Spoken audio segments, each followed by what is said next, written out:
Au nom du Père et du Fils et du Saint-Esprit. Amen.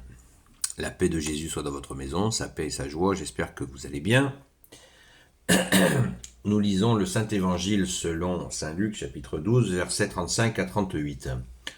Soyez prêts, la ceinture bouclée avec vos lampes allumées, soyez comme des gens qui attendent leur maître. Il va rentrer des noces et l'on s'apprête à lui ouvrir aussitôt qu'il sera là et frappera.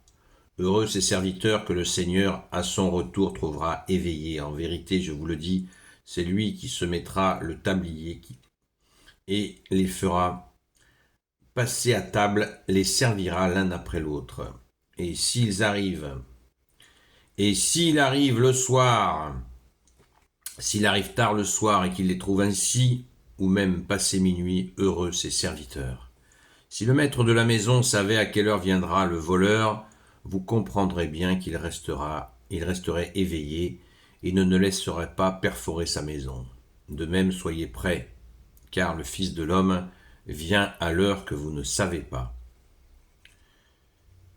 Pierre lui dit, Seigneur, est-ce que pour nous que tu dis cette parabole ou bien pour tous? Le Seigneur lui répondit, imaginez un intendant digne de confiance et capable.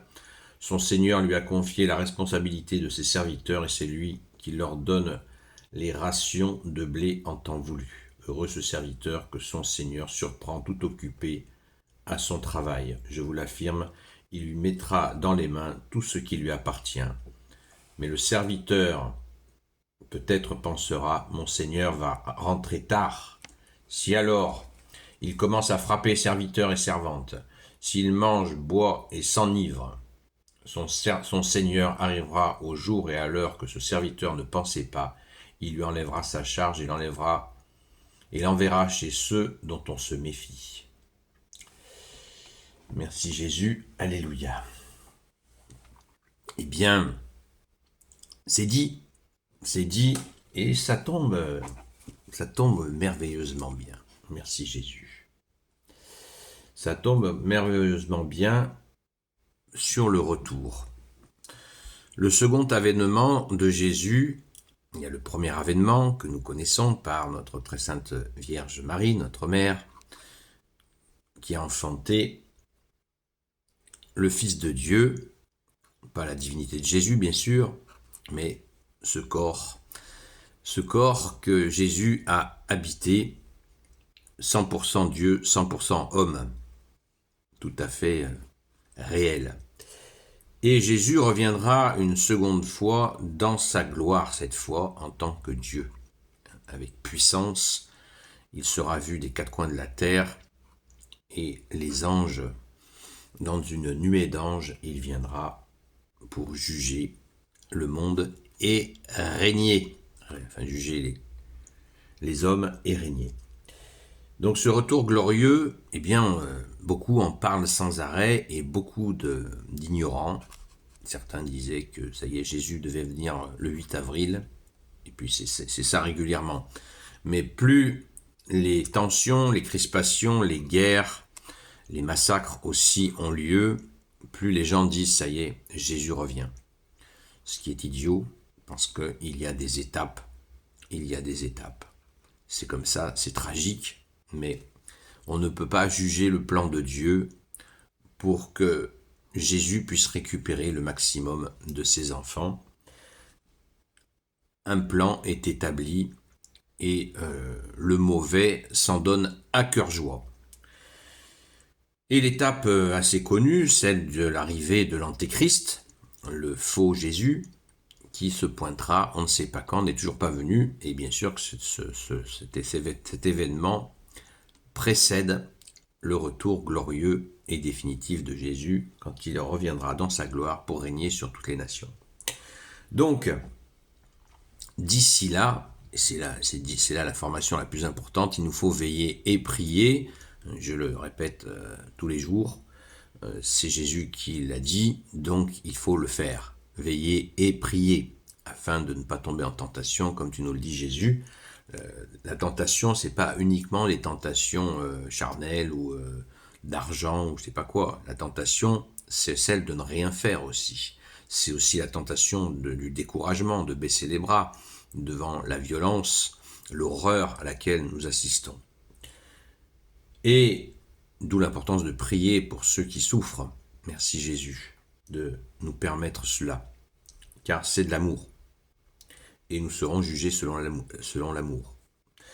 Donc, là, Jésus nous parle, heureux ces serviteurs que le Seigneur à son retour trouvera éveillés. En vérité, je vous le dis, c'est lui qui se mettra le tablier et les fera passer à table et les servira l'un après l'autre. Ceux qui sont justement au travail par rapport, on ne regarde pas la fin des temps, ces événements, on ne le regarde pas comme les vaches regardent passer les trains.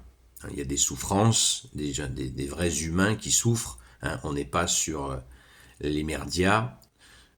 Il y a vraiment des gens qui souffrent, il y a vraiment des gens qui meurent, il y a vraiment des familles décimées, donc on prie, on fait pas semblant. Merci Jésus encore de nous y aider.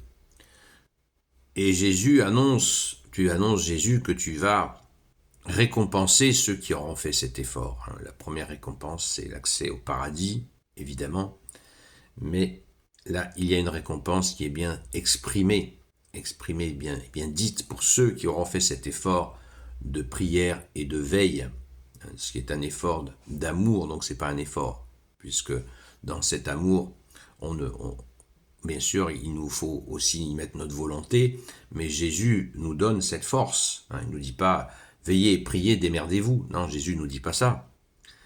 Jésus nous donne la force de veiller et prier. Jésus nous donne la force de tenir bon. Merci Jésus. Donc voilà, à mon sens, vous savez qu'il y a plein de sens dans une parole de Jésus. Moi, je lis cela avec cette demande toujours aussi pressante de Jésus que l'on se mette au travail en évitant les chamailleries. Celui qui ne rassemble pas avec moi disperse. Évitons les chamailleries, cette espèce de dispute, c'est même pas de la dispute, c'est de la chamaillerie de gamin, quoi. Alors que ce temps à se chamailler, eh bien, ça pourrait être un temps de prière pour ceux qui souffrent. Parce que la chamaillerie, ça bouffe du temps. C'est chronophage, ça veut dire ça mange notre emploi du temps. Posons-nous, prions pour celles et ceux qui peinent. Et on peut prier pour soi-même aussi, c'est pas interdit, c'est même fortement conseillé. Alléluia. Donc, veillons et prions. Gloire au Père, au Fils et au Saint-Esprit, maintenant et toujours et pour l'éternité. Amen. Ô Jésus, toi qui peux tout et qui portes tout, toi le Sauveur, toi l'Emmanuel, je te confie toutes celles et ceux qui regarderont cette vidéo, ainsi que leurs proches, selon ta seule volonté, ô Jésus. Sainte Marie, Reine des cieux, toi l'Immaculée Conception, toi qui écrases le serpent, toi qui as la lune sous tes pas, toi notre Mère, Notre-Dame. Saint Joseph, toi le juste et le saint, toi le sage, toi la terreur des démons, toi le saint gardien de la Sainte Église catholique apostolique. Sainte Marie-Madeleine, notre chère Sainte Patronne, et vous tous les saints et saintes, amis de toi Jésus. Saint Michel Archange, Saint Gabriel Archange, Saint Raphaël Archange, et vous tous les anges qui servent Jésus, je vous confie toutes celles et ceux qui regarderont cette vidéo, ainsi que leurs proches, selon ta seule volonté, ô Jésus. Et n'oublions pas que ceux qui, justement, ne veillent pas et ne prient pas, ne se tiennent pas dans cette position de serviteur, eh bien, ils n'auront pas, bien sûr, leur part, la même part que ceux qui ont fait l'effort, ce qui est tout à fait juste, nous sommes d'accord. Merci Jésus d'être le roi de gloire, le Dieu de nos vies. À très vite!